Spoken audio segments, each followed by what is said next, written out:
j'ai peur qu'on sous-estime cet entrisme maçonnique dans la société, et ça m'effraie. Je suis effrayé. Merci. Effrayé, très importante. Vraiment, moi, j'ai fait beaucoup d'émissions avec vous, mais là, je suis vraiment dans une émission vraiment de haute importance. Déjà, je voulais remercier Serge Gallardo et aussi Christine Coudurier parce que, en fait, il faut bien se dire un truc, c'est que monsieur est un ancien maître dans les loges, monsieur Gallardo. Il donne du crédit au fait que ça existe. Parce que, faut le savoir, beaucoup de gens pensent que c'est complotiste de dire qu'il y a des loges maçonniques, Donc, ces témoignages sont précieux parce que, pour les personnes qui n'ont pas envie de voir ou pas envie de comprendre.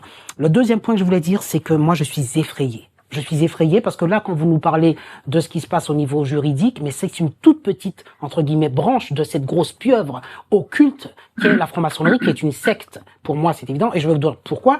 Mais parce que quand vous voyez l'hôpital, vous parlez de les mères qui sont désenfantées, tout ça. Moi, des fois, quand je vois, en tant que psychologue, justement, des décisions de justice, mais qui sont hallucinantes, maintenant, j'ai aussi un regard où je me dis, il y a une sorte de effectivement fraternité qui fait que et je retiens ce qu'a dit monsieur Gallardo en disant que c'est pas les plus compétents, parce que comme il dit bien monsieur, assieds-toi mon frère, je te prends même si tu vaux rien.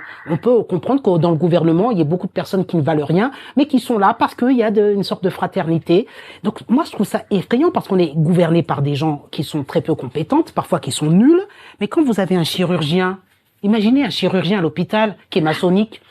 Quand on parle de ça, il y a l'école aussi, l'hôpital, l'école, vous avez parlé de la justice, l'armée, quand j'ai parlé du général lieutenant-colonel, c'est pas sa compétence qu'on met en avance. On dit, tu veux monter en grade? Eh bien, mais vous vous rendez compte, l'armée, c'est quand même, on manie des armes, il y a quand même des choses. Eh bien, il y a des gens qui montent juste par, entre guillemets, cooptation et tout ça. Donc ça, je trouve ça effrayant. Et je me dis, j'ai entendu monsieur qui a dit 35% pour le Parlement, j'en sais rien. Mais moi, ce que je suis en train de me dire, c'est combien ils sont, en fait. Combien il y en a, à quel point ils sont infiltrés à l'école, en politique, dans tous les systèmes. Moi, c'est effrayant. Parce qu'en plus, ces maçonniques répondent à un agenda occulte. Il faut le dire. On a parlé des symboles. On parle de la dame, madame Coudurier lui a dit que il fallait qu'elle soit pro-avortement. Et quand monsieur Borowski disait en fait, il y a pas, ils sont très méfiants. C'est-à-dire qu'un journaliste ne pourrait pas infiltrer une secte maçonnique. Pourquoi? Non, je vous assure, pourquoi? Parce ils sont tellement méfiants, ils vous testent tellement. Monsieur Gallardo vient de le dire, il vous pose des questions. Madame Coudurier dit, moi j'ai dû dire des choses qu'il fallait pas dire à un dîner. Vous pouvez pas, au bout d'un moment. Elle a mis 5 ans, elle a pas avancé d'un iota. Pourtant, elle était notaire, c'est comme une notable. Eh bien non, parce que il faut adhérer à une idéologie, ce qu'on pourrait appeler une forme de... un conditionnement. Voilà, un conditionnement et un conformisme idéologique. Il faut vous conformer. Et eux, ils sont terribles. Ils vont pas vous laisser, même si vous voulez feindre de soi-disant d'aider. Alors, je voulais dire un autre point important. Allez-y. Le culte de l'individu, devenir soi-même un dieu. C'est ça, le point, la différence pour moi avec le christianisme. Quand vous avez le monothéisme chrétien, on suit tous un maître, un roi, c'est Jésus, c'est Dieu, et les personnes veulent vouer leur vie pour devenir effectivement des saints et être machin. Là, c'est pas la même chose. Les maçons, eux-mêmes, avec l'astrologie, avec les arts divinatoires que l'Église catholique rejette et a toujours dit à toute personne, n'entrez jamais dans les arts divinatoires, parce que dans les arts divinatoires, qu'est-ce qui se passe? Chacun maîtrise son destin, chacun peut devenir avec des stratégies, avec des rites, avec toutes sortes d'apprentissage, parce qu'ils appellent ça l'initiation, le risque initiatique, tout un tas de symboles, on devient soi-même un dieu. Et je crois qu'il y a un délire, là c'est peut-être fort, il y a en tout cas un souhait démiurgique chez les personnes qui rentrent, alors je dis pas pour monsieur Gallardo, mais en tout cas, il y a peut-être une envie de surpuissance assez évidente chez les personnes qui rentrent dans toute secte d'ailleurs. C'est-à-dire, on en a déjà parlé des sectes, c'est toujours le côté, je ne suis rien, j'en ai marre de souffrir, j'en ai marre de subir le système, vous savez, qui est oppressant. Eh bien non, je veux dépasser le système, moi je veux avoir des passe-droits, moi je veux être capable de soumettre les autres, vous savez, comme dans certains aussi syndics de copropriété, je veux du pouvoir. Et à partir du moment où une personne veut s'élever, avoir du pouvoir, et qu'elle est séduite par une loge, et à ce moment-là, on lui fait comprendre, si tu franchis les étapes de 5e, 6e, il y a plein d'étapes, j'en sais rien, tu vas approcher la divinité, tu seras une divinité. Et je pense que c'est toute la différence, et c'est pour ça que moi je trouve ça effrayant, parce que ça repose sur, comme dans toutes les sectes, sur les ambitions des hommes. Et les hommes ont toujours de l'ambition, et certains souffrent. Et je vous dis, j'ai peur qu'il y en ait un pourcentage, j'ai peur qu'on sous-estime cet entrisme maçonnique dans la société, et ça m'effraie. Je suis effrayé. Merci. Effrayé. Merci beaucoup, Jean-Louis. Qu'est-ce que vous en pensez, cher Serge? On sous-estime leur nombre, leur influence, leur ambition. Écoutez, voilà, il y a un chiffre, il y a un chiffre officiel. qui se situe aux alentours de 200 000. On parle tout le temps de 200 000. Alors ça fait 30 ans qu'ils sont 200 000. Donc je pense que le chiffre est largement sous-évolué. Par expérience, vu le nombre de francs-maçons que j'ai rencontrés dans ma vie, j'ai vraiment le sentiment qu'ils sont nombreux.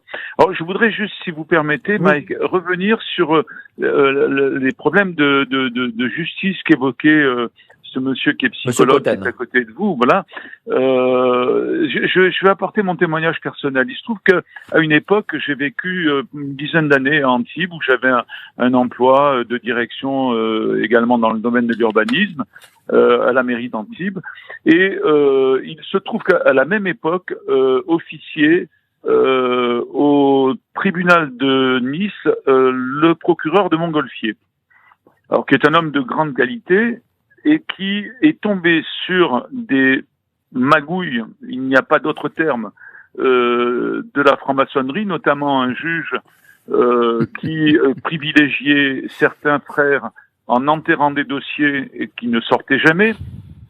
Et ce magistrat, donc de Montgolfier, moi j'ai bien connu un de ses substituts et j'ai même rencontré Monsieur de Montgolfier. Alors je l'ai rencontré en loge.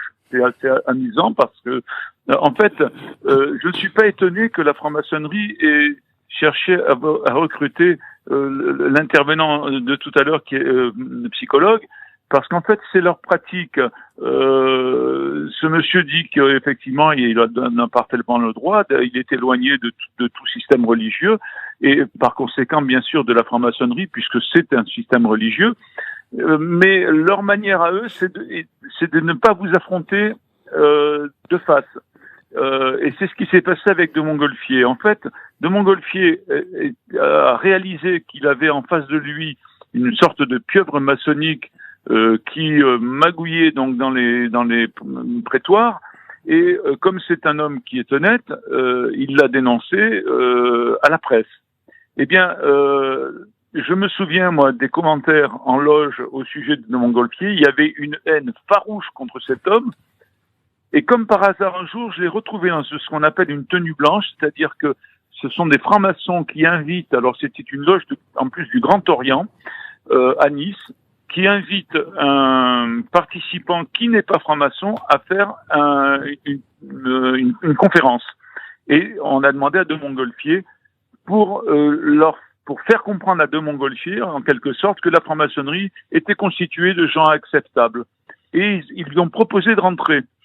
De Montgolfier a refusé, bien entendu, en disant qu'il était catholique et que, étant un catholique fervent, il savait que il était incompatible d'être franc-maçon et catholique. Voilà.